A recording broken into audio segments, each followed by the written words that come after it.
নমস্কার। গল্পকথক মিতার পরিবারে তোমাকে জানাই আবারও অনেক অনেক স্বাগত। আজ আমি পাঠ করে শোনাচ্ছি শৈলজানন্দ মুখোপাধ্যায় রচিত বান্ধবী ছোট গল্পটি। মা ও সন্তানের এই পবিত্র সম্পর্ক নিয়েই আজকের আমার গল্প পাঠ। সত্যি কথা বলতে কি জানো, গল্পটি যখন আমি পড়েছিলাম তখন অজান্তেই আমার চোখের কোণ ভিজে গিয়েছিল। কথা না বাড়িয়ে চলো শুনে নেওয়া যাক আজকের গল্প পাঠ। পৃথিবীতে এমন এক একটা ঘটনা ঘটে, কেন ঘটল যার কোনো হদিশ পাওয়া যায় না। যেমন ধরুন ভারতী আর মলিনা, এই দুটি মেয়ের জীবনের সব ঘটনা যদি আপনি শোনেন তো অবাক হয়ে যাবেন। সব ঘটনা শুনতে হবে না, সব ঘটনা আমি জানিও না, যতটুকু জানি ততটুকুই শুনুন। যেটুকু জানি সেটুকু কি আমার জানবার উপায় ছিল? মেয়েদের জীবনের ঘটনা জানা অত সহজ নয়। ভারতীর স্বামী অরুণ ছিল আমার অন্তরঙ্গ বন্ধু। দুজন একসঙ্গে চাকরি করতাম রেল কোম্পানিতে। সেই অরুণই আমাকে বলেছিল, ভারতী আর মলিনা ফুটফুটে দুটি মেয়ে, একই পাড়ায় থাকে, একই স্কুলে পড়ে, দুজনের ভাব যেন গলায় গলায়। ভারতীর মা বলে, দেখিস মা, কলকাতা শহর, গাড়ি ঘোড়া চলছে 24 ঘন্টা। দুজনে গল্প করতে করতে যেরকম তন্ময় হয়ে রাস্তা হাঁটো তোমরা, চাপা পড়ো না যেন কোনোদিন। মলিনা হাসে, বলে, না মাসিমা, সব দিকে আমাদের নজর থাকে। এত কিসের গল্প রে তোদের? ভারতীয় হাসে, মলিনাও হাসে। সেসব তুমি বুঝবে না। ভারতীর মা বলে, দাঁড়া, বিয়ে থা হোক, তারপর দেখব তোদের এই ভাব কোথায় থাকে। কে কোন দিকে ছিটকে পড়বি তার ঠিক নেই। মলিনা বলে, আমরা যে বিয়েই করব না।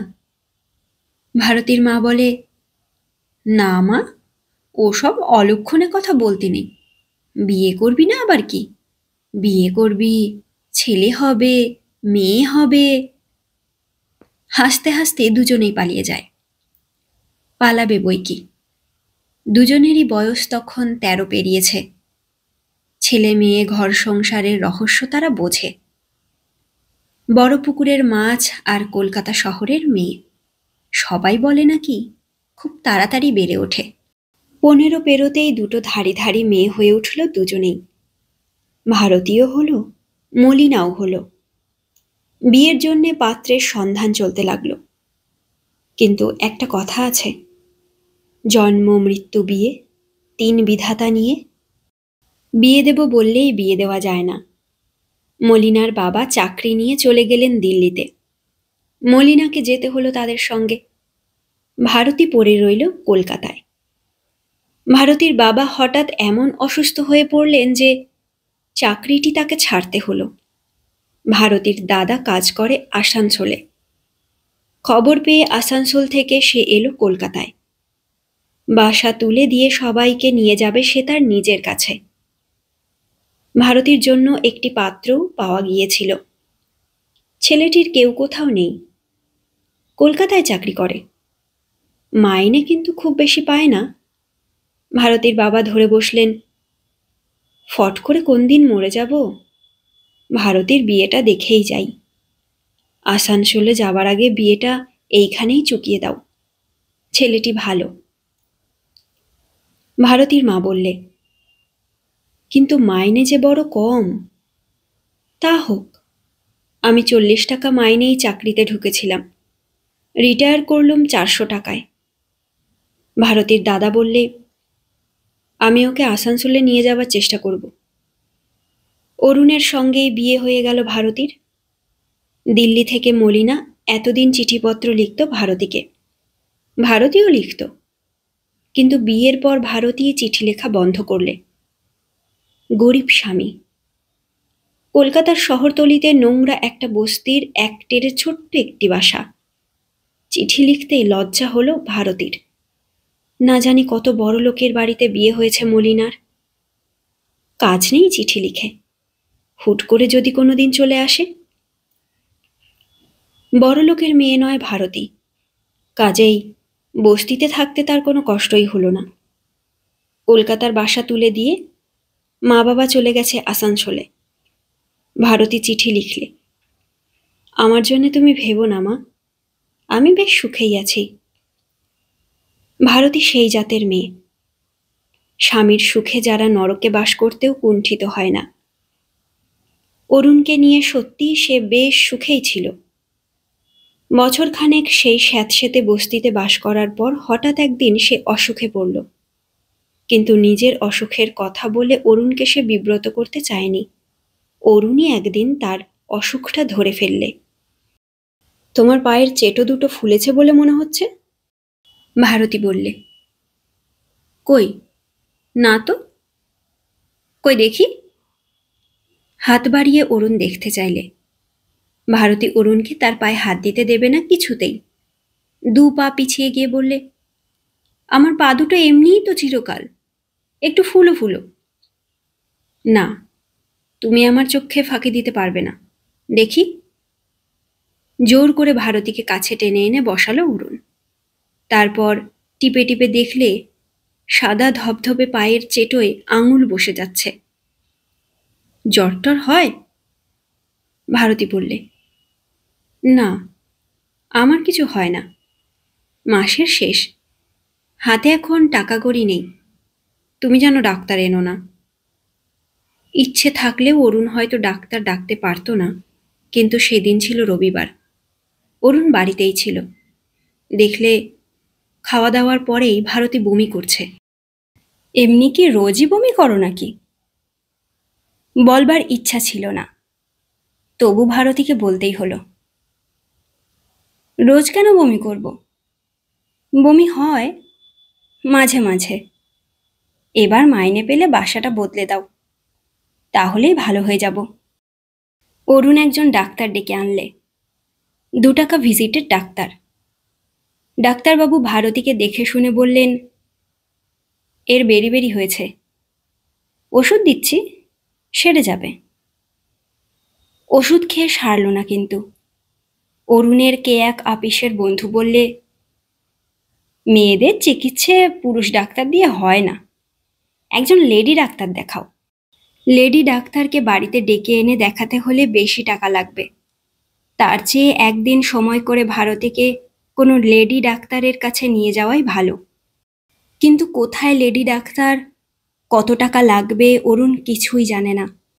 একদিন সকালে উঠেই ভারতী বললে, মাথাটা ঘুরছে, আমি চান করে আসি।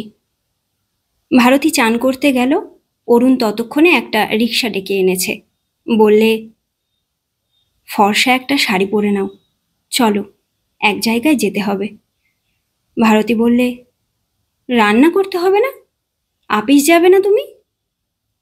আজ একটু দেরি করেই যাব, বলে এসেছি আপিসে। ভারতীকে নিয়ে অরুণ হাসপাতালে গেল।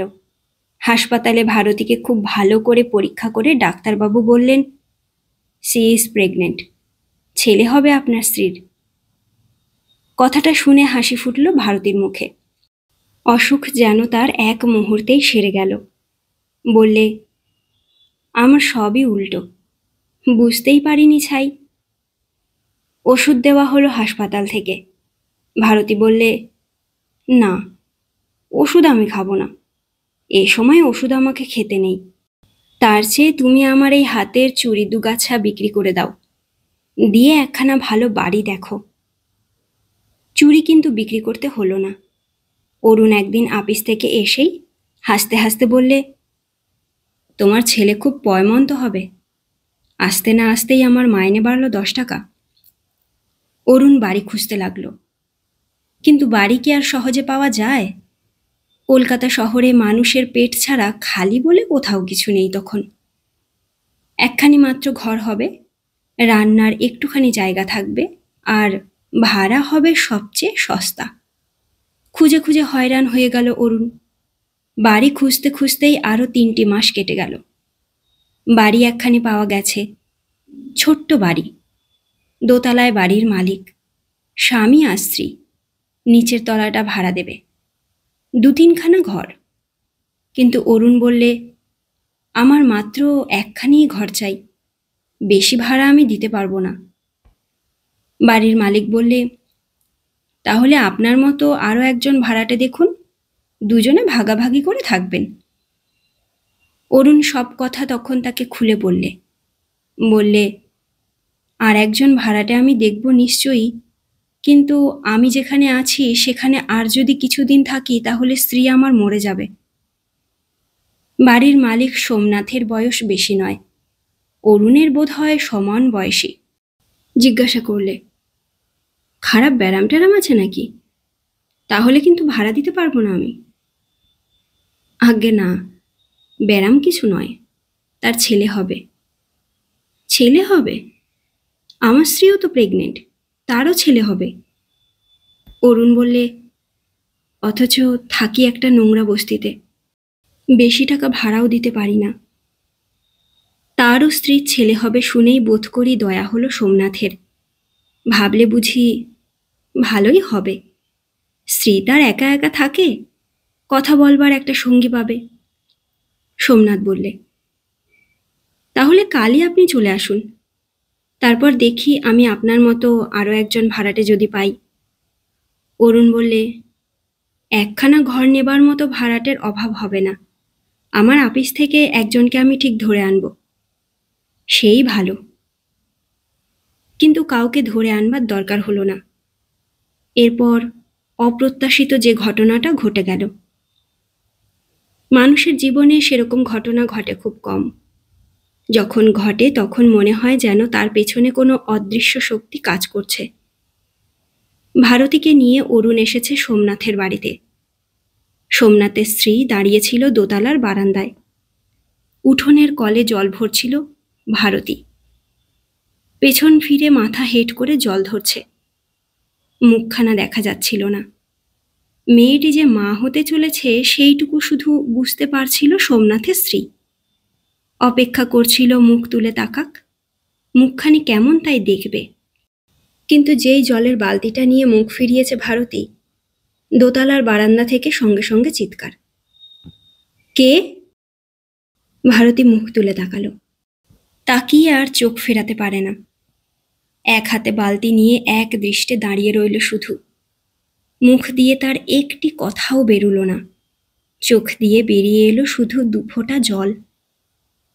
ওপরের মেয়েটি তাড়াতাড়ি নিচে নেমে এলো, কাছে গিয়ে ভারতীকে জড়িয়ে ধরে বলে উঠল, তোকে আমি খুঁজে খুঁজে মরছি, আর তুই কিনা শেষে আমারই বাড়িতে ভাড়াটে হয়ে এলি। এই বলে তার হাতের বালতিটা কেড়ে নিলে মলিনা। বললে, চল তোর সংসার দেখি। ছোট্ট রান্নাঘরে গিয়ে বালতিটা নামালে মলিনা। কমাস? ভারতী বললে, 8। মলিনা বললে, আমারও তো 8 চলছে। ভগবান কি ষড়যন্ত্র করেছে নাকি আমাদের সঙ্গে? ভারতী ম্লান একটু হাসলে শুধু। মলিনাকে দেখে আনন্দও যত হয়েছে, অপ্রস্তুত হয়েছে তেমনি। যার কাছে নিজের অবস্থার কথাটা জানাতে চায় না, ভগবান যে ষড়যন্ত্র করে ঠিক তারই কাছে এনে ফেললে তাকে। মলিনা জিজ্ঞাসা করলে, এতগুলো চিঠি লিখলাম তোকে, অথচ একখানারও জবাব দিলি না? সেসব চিঠি আমি পাইনি। মলিনা বললে, জানি, কলকাতায় এসেই আমি ওকে পাঠিয়েছিলাম তোদের ঠিকানায়। শুনলাম অনেক দিন হলো বাসা তোরা তুলে দিয়েছিস। মা বাবা কোথায়? ভারতী বললে, দাদার কাছে, আসানসোলে। সংকোচটা কেটে গেল 2 দিনেই। ভারতী গরিব।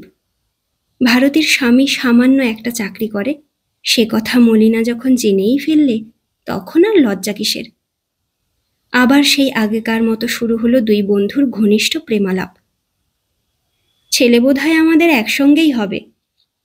দুজনেই আঙুল গুনে হিসেব করতে বসে। ভারতী বলে, আমি আর এখান থেকে কোথাও যাব না। মলিনা বলে, যদি তাড়িয়ে দিই? আমি এ বাড়ি মালিক, সে কথা মনে থাকে যেন।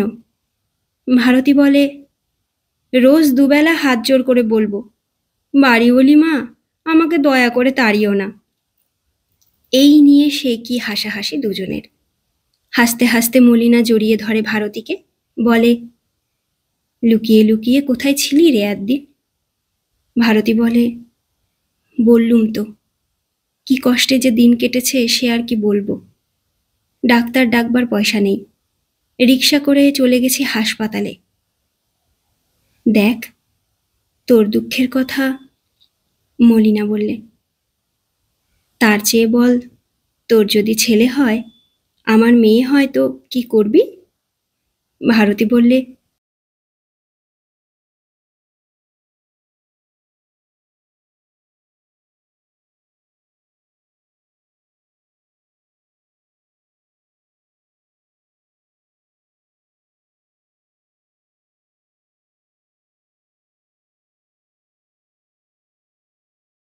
বিয়ে দেব? সেদিন সেলাইয়ের কলে কি যেন সেলাই করছিল মলিনা। ভারতী আসতেই বললে, আসুন বিয়ান ঠাকুরন, আপনার বৌমার একটা জামা সেলাই করবেন, আসুন। ভারতী বললে, বেয়ান তো সেলাইয়ের কল চালাতে জানে না ভাই। দর্জি বেয়ান যদি দুটোই তৈরি করে, তাতেই বা দোষ কি? এমনই করে বেশ আনন্দেই দিন কাটছিল তাদের। হঠাৎ একদিন ভারতীর বুকের ভিতরটা কেমন যেন করতে লাগলো। এর আগেও এইরকম একবার হয়েছিল তার। ভাবলে হয়তো বা ছেলে হবার আগে এইরকমই হয়, কাজেই সেটাকে ভারতী তেমন আমলই দিলে না। কিন্তু কয়েকদিন যেতে না যেতেই আবার তার একটা উপসর্গ এসে জুটল। রৌদ্রের দিকে ভালো করে তাকাতে পারছে না ভারতী। কথাটা সে কাউকে বললে না। দুদিন পরে কিন্তু মলিনাকে না বলে সে পারলে না। আচ্ছা মলিনা, পোয়াতি হলে চোখের কোনো গোলমাল হয় নাকি? মলিনা বললে, না, চোখের গোলমাল কেন হবে? ভারতী জিজ্ঞাসা করলে, আলোর দিকে তুই তাকাতে পারিস? কেন পারবো না, এই তো তাকাচ্ছি। এই বলে ইলেকট্রিকের আলোর দিকে মলিনা এক দৃষ্টে তাকিয়ে রইল। ভারতী আবার জিজ্ঞাসা করলে, ঘরের জিনিসপত্র ভালো দেখতে পাস? ঝাপসা ঝাপসা মনে হয় না? মলিনা বললে, কই, না তো। ভারতী ভাবলে, তাহলে কি তার চোখ দুটো খারাপ হয়ে গেল নাকি? কেউ যখন কাছে না থাকে ভারতী তখন তার চোখ দুটো রোগড়ে রোগড়ে বারবার এদিক ওদিক তাকিয়ে তাকিয়ে ভালো করে পরীক্ষা করে। মলিনা কাছে এলেই কথাটা চেপে যায়, বলে, আয়, বস। শেষে একদিন সে সত্যিই দেখলে চোখের দৃষ্টি তার ঝাপসা হয়ে গেছে। রান্নাঘরের বাসন কোসন পায়ে লেগে ঠিকরে পড়ছে। একটা জিনিসকে দুটো মনে হচ্ছে। ঘটিতে হাত দিতে গিয়ে বাটিতে হাত দিচ্ছে। আরশির সম্মুখে দাঁড়িয়ে নিজের মুখখানা ভালো করে দেখতেই পাচ্ছে না। এবার তার আর চুপ করে থাকা চলল না। অরুণ আপিস থেকে ফিরতেই ভারতী বললে, তোমাকে তো অনেক কষ্টই দিলাম, আর একবার একটুখানি কষ্ট করতে হবে। কিরকম কষ্ট বলো, আমি প্রস্তুত। ভারতী বললে, আমাকে কোনো চোখের ডাক্তারের কাছে নিয়ে চলো, চোখে আমি ভালো দেখতে পাচ্ছি না। অরুণ তার পরের দিনই তাকে নিয়ে গেল চোখের হাসপাতালে। ডাক্তারবাবু তাকে পরীক্ষা করেই জিজ্ঞাসা করলেন, বেরি বেরি হয়েছিল? অরুণ বললে, মনে হচ্ছে যেন হয়েছিল একবার। মনে হচ্ছে কেন? নিশ্চয়ই হয়েছিল। অপারেশন করতে হবে। অপারেশন? অরুণ বললে, ছেলেপুলে যা হোক কিছু হয়ে গেলেই অপারেশন করলে হয় না? আর তো বেশি দেরি নেই। ডাক্তারবাবু বললেন, তাই করবেন, কিন্তু খুব বেশি দেরি করলে চোখ দুটো নষ্ট হয়ে যেতে পারে। খুব ভাবনায় পড়ল ভারতী। মাকে চিঠি লিখলে আসানসোলে। জবাবে মা লিখলেন, এই চিঠি পাবা মাত্রই জামাইকে নিয়ে এখানে চলে এসো। চিঠিখানা ভারতী দেখালে মলিনাকে। মলিনা বললে, মা রয়েছে, লিখবেই তো, আমারও মা থাকলে কি এখানে থাকতুম ভেবেছিস? তাই যা। ঠিক হলো। শনিবার রাত্রের ট্রেনে অরুণ গিয়ে দিয়ে আসবে তাকে। রবিবারেই অরুণকে আবার ফিরে আসতে হবে। সোমবারে তার আপিস আছে। মলিনা জিজ্ঞেস করলে, ফিরে এসে কর্তাটি খাবে কোথায়? ভারতী বললে, হোটেলে খাবে। মলিনা বললে, আমার বাড়িতে খেলে বুঝি জাত যাবে? তোর ওপর আর কত অত্যাচার করব বল? মলিনা বললে, অরুণবাবু ফিরে এসে হোটেলে যদি খায় তো তোর সঙ্গে কথা বলবো না। আমাকে তো নিজে রাঁধতেই হয় না, ঠাকুর আছে। বেশ, তবে তাই হবে। আমি যতদিন না ফিরে আসি ও খাবে তোর কাছে। ভারতী চলে গেছে আসানসোলে। প্রায় প্রতি সপ্তাহেই চিঠি আসে সেখান থেকে। চমৎকার জায়গা, জানালায় বসলেই ট্রেন দেখা যায়। কিন্তু ভাই, আমার চোখের অবস্থা খুব খারাপ। আমি শুধু ট্রেনের শব্দই শুনি। এখানে খুব ভালো একজন চোখের ডাক্তার আছেন। দাদা বলেছে তাকে একদিন ডেকে দেখাবে আমাকে। মলিনাও চিঠি লেখে। একা একা দিন আর আমার কাটতে চায় না। অরুণবাবু বেশ ভালোই আছেন, তবে মলিনার বাড়ির রান্না খেয়ে খেয়ে মুখখানি একটু মলিন মলিন হয়ে গেছে। ডাক্তারকে চোখ দেখাতে ভুলিসনি যেন। এমনি কয়েকখানি মামুলি চিঠির পর হঠাৎ একখানি চিঠি এলো আসানসোল থেকে। ভারতী নিজের হাতে লেখেনি, লিখেছে তার বৌদি। এইখানেই চোখ কাটাবার ব্যবস্থা হয়েছে ভারতীর। ডাক্তারবাবু বলেছেন এক্ষুনি অপারেশন না করালে অন্ধ হয়ে যাবে মেয়েটা। এই অবস্থায় তাকে আর কলকাতায় নিয়ে যাওয়া চলে না। পরে চিঠি দিচ্ছি। 4-5 দিন মলিনা কোনো খবর পায়নি।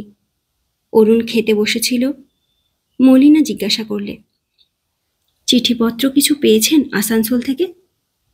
অরুণ বললে, পেয়েছি। অপারেশন হয়ে গেছে। ছুটি নিয়ে আমি একদিন যাব ভাবছি। কিন্তু যেতে আর তাকে হলো না। খবর এলো ভারতীর একটি ছেলে হয়েছে। অরুণ ভেবেছিল শনিবার রাত্রির ট্রেনে আসানসোল গিয়ে ভারতীকে একবার দেখে আসবে। কিন্তু শনিবার সন্ধ্যায় এ বাড়িতেও একটা গোলমাল শুরু হলো। মলিনাকে নিয়ে যেতে হলো নার্সিংহোমে। সোমনাথের সঙ্গে অরুণও গেল। শনিবার রাত্রিটা কাটল। রবিবার সারাটা দিন গেল। রাত্রি 11টায় খবর এলো মলিনার একটি ছেলে হয়েছে। টেলিগ্রাম গেল ভারতীর কাছে। কিন্তু ভারতীর চোখ তখনও বাঁধা। ভারতীর দাদা তাকে শুনিয়ে দিলে। ভারতী খুব খুশি হলো। বললে, সবই তো হলো দাদা, কিন্তু আমার চোখ কবে খুলবে তাই বলো। আমি যে আমার ছেলেটাকে এখনো চোখে দেখতেই পেলাম না। দাদা বললে, আরও 10 দিন। মা তাকে সান্ত্বনা দিলেন। কি করবি বল, উপায় তো নেই। ভারতী বললে, আমি আর পারছি না মা। ব্যান্ডেজটা এবার আমি ছিঁড়ে ফেলে দেব দেখো। ডাক্তার এসে ব্যান্ডেজ খুললেন। ভারতী বললে, এখন আমি চোখ খুলে তাকাবো না কিন্তু। মা, তুমি আমার খোকাকে নিয়ে এসো, আগেই আমি আমার ছেলের মুখ দেখব। কিন্তু এ কি হলো? ভারতী চোখ খুলে কিছুই ভালো দেখতে পেলে না। আগে যদি বা কিছু দেখত, এখন সবই যেন ঝাপসা মনে হতে লাগলো। ডাক্তারবাবু আবার ভালো করে দেখলেন। বাইরে থেকে নানা রকমের ওষুধ দিলেন, কিন্তু কিছুতেই কিছু হলো না। বললেন, আবার একবার অপারেশন করতে হবে। অরুণ এসেছিল আসানসোলে। বললে, আমি কলকাতায় নিয়ে যাব ভারতীকে। অপারেশন করাতে হয় সেইখানেই আমি করাবো। তাই হলো। ভারতীকে আর তার ছেলেকে নিয়ে অরুণ এলো কলকাতায়। মলিনা তখন তার ছেলে নিয়ে নার্সিংহোম থেকে ফিরে এসেছে তার বাড়িতে। এই দেখ ভাই, আমার অবস্থা দেখ। জীবনে কি পাপ যে করেছিলাম কে জানে। ছেলে হলো তো ছেলেটার মুখ পর্যন্ত এখনো আমি দেখতে পেলাম না। এই বলে ভারতী কাঁদতে লাগলো। অরুণ বললে, কেঁদো না। ডাক্তারবাবু তোমাকে কাঁদতে বারণ করেছেন। মেডিকেল কলেজে নিয়ে যাওয়া হলো ভারতীকে। ছেলে রেখে গেল মলিনার কাছে। আবার অপারেশন করতে হবে। মেডিকেল কলেজে সিটের ব্যবস্থা করে দিলে সোমনাথ। দুটি ছেলেকেই দেখাশোনা করতে লাগলো মলিনা। ভারতী বললে, কিন্তু ভাই, ছেলেকে রোজ একবার করে আমার কাছে আনতে হবে, তা নইলে আমি মরে যাব। মলিনা বললে, আনব, তুই ভাবিস নে। আবার ভারতীর চোখ কাটা হলো। ভারতীর মা আসানসোল থেকে আসতে চেয়েছিলেন ভারতীর সঙ্গে। রুগ্ন মরণাপন্ন শ্বশুরকে দেখাশোনা করতে হয় বলে অরুণ তাকে সঙ্গে করে আনেনি। চিঠি লিখে তাকে জানিয়ে দেওয়া হলো, আপনি ভারতীর জন্য চিন্তা করবেন না, এখানে ভারতীর বন্ধু আছে, তার স্বামী আছেন, তারা যা করছেন সে ঋণ পরিশোধ করা যায় না। ভারতীর চোখ অপারেশন করা হয়েছে, 7 দিন পরেই চোখ খুলে দেওয়া হবে। ডাক্তার বলেছেন ভয়ের কোনো কারণ নেই। অফিস থেকে ছুটি নিয়ে অরুণ সোজা একেবারে হাসপাতালে চলে আসে রোজ। ওদিক থেকে মলিনা আসে, মলিনার স্বামী সোমনাথ আসে, ছেলে দুটিকে সঙ্গে করে নিয়ে আসে। ভারতীর শুধু ছেলেটিকে একবার হাত দিয়ে নেড়েচেড়েই সুখ। সেদিন শনিবার। অরুণ সকাল সকাল বাসায় ফিরল। সবাই মিলে একসঙ্গেই হাসপাতালে যাবে, কিন্তু এসেই দেখলে ভারতীর ছেলেটির খুব অসুখ করেছে। সারা দিন দুধ খায়নি, মাকে কাছে পায়নি, মাঝে মাঝে তরকার মতো চমকে চমকে উঠছে, জ্বরও হয়েছে একটুখানি। সোমনাথ একজন ভালো ডাক্তার এনে দেখিয়েছে, ওষুধ দিয়ে তিনি চলে গেছেন। অরুণ বললে, আজ আমি একাই হাসপাতালে যাই, ছেলের কথা জিজ্ঞাসা করলে বলবো। মলিনা বললে, বলবেন মলিনার অসুখ হয়েছে, ছেলের অসুখের কথা ওকে এখন জানাবেন না যেন। অরুণ তাই বললে ভারতীকে গিয়ে। কিন্তু মায়ের মন, কি জানি কেন, ভারতী হঠাৎ জিজ্ঞাসা করে বসল, ছেলেটার কিছু হয়নি তো? অরুণ বললে, আরে না না। ভারতী বললে, কাল যদি মলিনা না আসতে পারে তো তুমি আনতে পারবে না ছেলেটাকে? অরুণ বললে, সেই আসানসোল থেকে আসবার সময় মনে নেই কি হয়েছিল? কলকাতা শহর, হাত ফসকে যদি পড়ে যায় তো ব্যাস। ভারতী চমকে উঠল, না না, তাহলে এনো না। অন্যদিন মলিনা থাকে সঙ্গে, সোমনাথ থাকে, অরুণকে একা পায় না ভারতী। সেদিন স্বামীকে একা পেয়ে কথা যেন আর তার ফুরোতেই চায় না। ছেলেটা কেমন হয়েছে বলো না? আমার মতন ফর্সা হয়েছে? হ্যাঁ হয়েছে। দেখতে কার মতো? তোমার মতো না আমার মতো? ছেলেকে অসুস্থ দেখে এসেছে অরুণ, মন তার সেইখানেই পড়ে আছে। ভারতীর এইসব মেয়েলি প্রশ্নের জবাব দিতে ইচ্ছেই করছিল না তার। বললে, আর একটু বড় না হলে ঠিক বুঝতে পারবে না কার মতো হয়েছে। ভারতী বললে, আমি কিন্তু দেখলেই ঠিক বুঝতে পারবো। হ্যাঁ গো, দেখতে আমি পাবো তো? ডাক্তারবাবু কি বলেছেন? সত্যি বলছো না আমাকে সান্ত্বনা দিচ্ছ? অরুণ বললে, না না, সত্যিই বলছি, ডাক্তারবাবু বলেছেন তুমি দেখতে পাবে। ভারতী জিজ্ঞাসা করল, মাকে চিঠি লিখেছ? লিখেছি। মার চিঠি আসেনি? না, তোমার দাদা লিখেছে। আসানসোলে আমার একটা কাজের চেষ্টা করেছে সে। ভারতী বললে, আসানসোলে তোমার চাকরি হলে এখানকার বাসা তো তুলে দিতে হবে। তা হবে বই কি, না, এখানেই আমরা বেশ আছি। অরুণ বললে, ছেলে হলো, খরচ বাড়লো, সংসার চালাতে তোমার কষ্ট হবে না? ভারতী বললে, না, আমি ঠিক চালিয়ে নেব দেখো। বলেই সে আবার জিজ্ঞাসা করে বসল, আমার চোখ কবে খুলবে? অরুণ বললে, ডিসেম্বরের 7 তারিখে। আজ কত তারিখ? 5 তারিখ। ব্যাস, আর 2 দিন। মলিনাকে বলেছ? অরুণ বললে, মলিনাকে বলেছি, তোমার দাদাকেও লিখেছি। তোমার দাদা লিখেছে 7 তারিখ সকালে সে আসবে এখানে, তোমাকে আসানসোলে নিয়ে যাবে। ঘন্টা পড়ল, অরুণের যাবার সময় হলো। বললে, আমি আসি তাহলে। ভারতী বললে, এসো। আর হ্যাঁ, মলিনাকে বলো 7 তারিখ সকালে সে যেন আসে ছেলেকে নিয়ে। ভগবান যদি দয়া করেন, চোখে যদি দেখতে পাই তো ছেলের মুখই আমি আগে দেখব। অরুণ বাসায় ফিরে দেখলে তার ছেলের অবস্থা খুব খারাপ। মলিনা আর সোমনাথ নিজের ছেলেকে দূরে সরিয়ে রেখে তারই ছেলের শিয়রে গম্ভীর মুখে চুপ করে বসে আছে।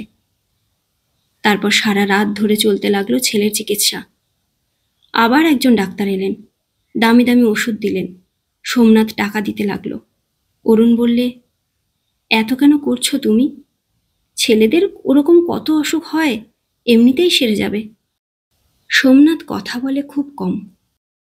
ম্লান একটু হেসে বললে, তুমি থামো। সোমনাথের উদ্বেগ আশঙ্কার কারণ ছিল।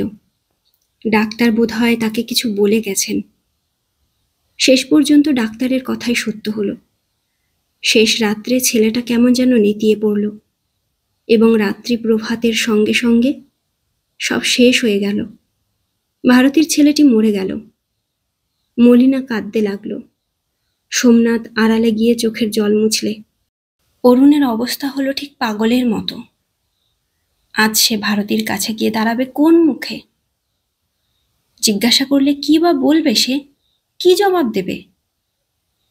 মলিনা বললে, কোনো কথা বলবেন না ভারতীকে। চোখ দুটো খুলুক আগে, তারপর আমি নিজে গিয়েই বলে আসব।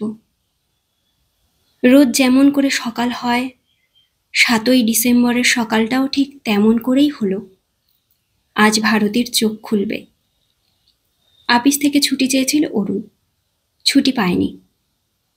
তোমার ছেলে মরতে পারে, স্ত্রী অন্ধ হতে পারে, কিন্তু আপিস তার জন্য সাফার করবে কেন? আপিস তো যন্ত্র। কিন্তু আপিসের বড়বাবু বুড়ো মানুষ, তিনি তখনও যন্ত্রের সামিল হয়নি।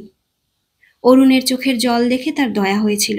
বলেছেন, আচ্ছা, তুমি 12টার সময় এসো। অরুণ সেদিন সকালেই গেল হাসপাতালে। ডাক্তারবাবু বলেছেন 9টার সময় চোখ খুলবেন। মলিনাকে বলে গেল, তোমরা এসো একটু পরে। আমি কিন্তু ছেলের কথা তাকে বলতে পারবো না। মলিনা বললে, আমরা যাচ্ছি। অরুণ হাসপাতালে গিয়ে দেখলে ভারতীর দাদা এসেছে আসানসোল থেকে। কার কাছ থেকে চেয়ে একটা গাড়ি নিয়ে এসেছে। সেই গাড়িতে করেই ভারতীকে নিয়ে যাবে আসানসোলে। ছেলে নিয়ে তার ট্রেনে যেতে কষ্ট হবে। অরুণ তাকেও কোনো কথা বললে না। ভারতীকে তার বেড থেকে নিয়ে যাওয়া হয়েছে সেই জায়গাটায়, যেখানে তার চোখের ব্যান্ডেজ খোলা হবে। অধীর আগ্রহে বাইরে দাঁড়িয়ে রইল অরুণ আর ভারতীর দাদা। ডাক্তারবাবু বেরিয়ে এলেন সেই অন্ধকার ঘর থেকে। ছুটে গিয়ে অরুণ তাকে ধরলে। কি হলো স্যার? সব ঠিক হয়ে গেছে, উনি দেখতে পাচ্ছেন। অরুণ ডাক্তারবাবুর সঙ্গে গেল ভারতীর রিলিজের ব্যবস্থা করতে। ভারতীর দাদা বললে, ভারতীকে নিয়ে তুমি গাড়ির কাছে এসো। ভারতী গাড়ির কাছে এলো। কিন্তু মলিনা কোথায়? সে এখনো আসছে না কেন? ভারতী বললে, চোখ আমি এখনো খুলছি না, আগে ছেলে দেখব, তারপর। একখানা ট্যাক্সি এসে দাঁড়ালো। ওই যে এসে গেছে। ট্যাক্সি থেকে নামলো ছেলে কোলে নিয়ে মলিনা। সোমনাথ নামলো। তার হাতে একটা দুধের ফ্লাস্ক। অরুণের চোখ দুটো জলে ভরে এসেছে। চোখের জল লুকোবার জন্যে সে একটু দূরে সরে গিয়ে দাঁড়ালো। ভারতী বলে উঠল, আমি সব দেখতে পাচ্ছি রে মলিনা, কই দে আমার ছেলে দে। মুখে একটি কথাও না বলে মলিনা তার কোলের ছেলেটিকে ভারতীর কোলে তুলে দিলে। আনন্দে একেবারে আত্মহারা হয়ে ছেলের চোখে মুখে চুমু খেতে খেতে ভারতী বললে, কতদিন তোকে দেখিনি বলতো? মলিনা কাছেই দাঁড়িয়েছিল। ভারতী তার দিকে তাকিয়ে বললে, দাদা আমাকে নিতে এসেছে ভাই। আসানসোল থেকে ফিরে আসি, এসে তোর সঙ্গে কথা বলবো। সোমনাথ কি যেন বলতে যাচ্ছিল। মলিনা তাকে কোনো কথাই বলতে দিল না। তার হাত থেকে দুধের থার্মো ফ্লাস্কটা নিয়ে গাড়ির ভেতর তুলে দিয়ে বললে, আয়। গাড়ি ছেড়ে দিলে। অরুণ তার দুহাতে মুখ ঢেকে কান্নায় একেবারে ভেঙে পড়ল। মলিনা ঠিক পাথরের স্ট্যাচুর মতো দাঁড়িয়ে আছে গাড়ির দিকে এক দৃষ্টে তাকিয়ে। সূর্যের আলো এসে পড়েছে মলিনার চোখে, চোখ দুটো তার শুধু চিকচিক করছে। আজ এখানেই শেষ করছি বন্ধুরা। গল্প পাঠ কেমন লাগলো অবশ্যই কমেন্ট করে জানাবেন।